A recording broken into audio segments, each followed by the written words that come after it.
survivor. She understands the record business and how to set and follow trends. She demonstrates that ability on her new album, Prime of My Life, and its hit single, Don't Want to Change the World, which takes her from jazz to rap.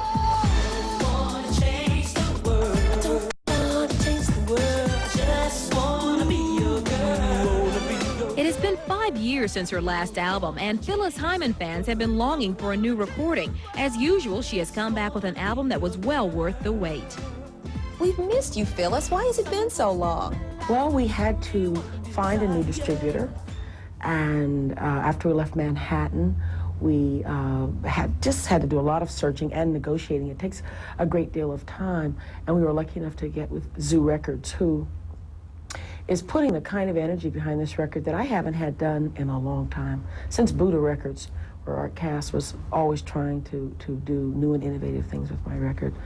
And of course, finding the right material. It's been 5 years since your last album.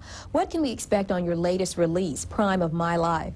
Traditional Phyllis Hyman in terms of the ballads, songs that talk about emotionally painful issues. I was able to find a dance tune this time, kind of a, not real fast, but mid-tempo tune called Don't Want to Change the World. And I've been looking for a song like that for a long time. And just basically just good Phyllis Hyman music. I think what my fans have been dying to hear from me in the last 5 years. All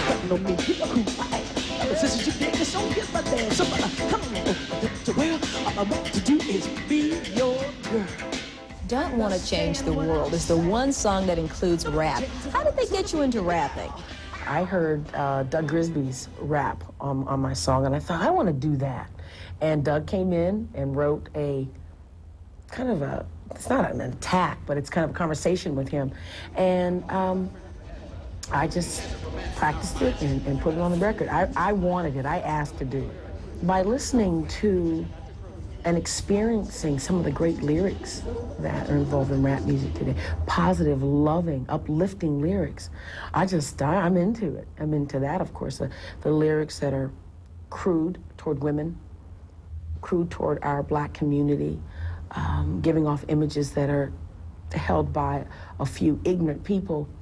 Of course, I have no use for that. I just concentrate on the more positive lyric. Can I call you LL Iceville? No, I don't think so. Okay. I don't think so.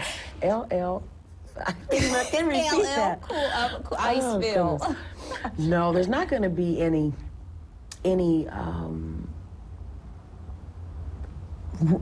charge for the rapper's arena. I don't feel any need to do that. It's something that is part of my culture. It's something that is a part of my skill, and it's part of my growth. Phyllis Hyman is a woman who takes her professional and personal growth seriously. But even though she is constantly busy with various business pursuits, she took time to record a very special song with a special musician. Everything feels so nice. We were lucky enough to enjoy you working with Grover Washington. How did that come about? Well, Grover asked me to perform on his album, Time Out of Mind. And of course, my first request is to hear the song. So he sent a song over, and I loved it. I loved the song. And then we went in the studio in Philadelphia and we recorded it. You've been recording for almost 15 years now. Does it ever feel that it's been that long? I never think about it because I'm so busy with different projects that I don't really think about it. I mean, I make records, I do concerts, I do nightclubs, I do commercials, I do movie soundtracks, I do bit parts in movies. I'm auditioning for things all the time. I run 3 companies, so it's a little hard for me anyway, to think back about the beginning, the middle, and where the end is going to be. I just try to keep working. How do you relax? I love television. I have the most exercised thumb in the world with my remote control, and I love to read. I carry books around on the road constantly, and I read all the periodicals. It's very important for me to stay up on current events. I'm a current events buff, you know. Phyllis may love to work, but when it comes to her concert, she makes it look so simple. When you get right down to it could never be the same, not like it was before. I heard you prefer live performances to recording. Why is that? Well, it's because I'm dealing with people. In a recording studio, it's dead, it's empty.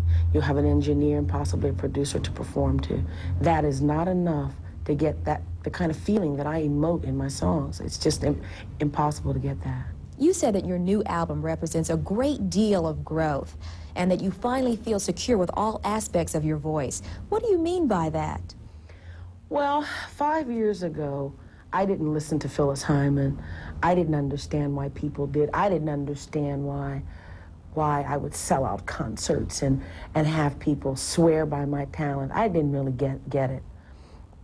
And then I started to listen, say 4 or 5 years ago, and accept. I actually began to accept the fact that I really could sing, that my voice was very special, and that the music I was singing, some of it was extremely special. How would you describe Phyllis Hyman in 1991? Taller, thinner, and richer.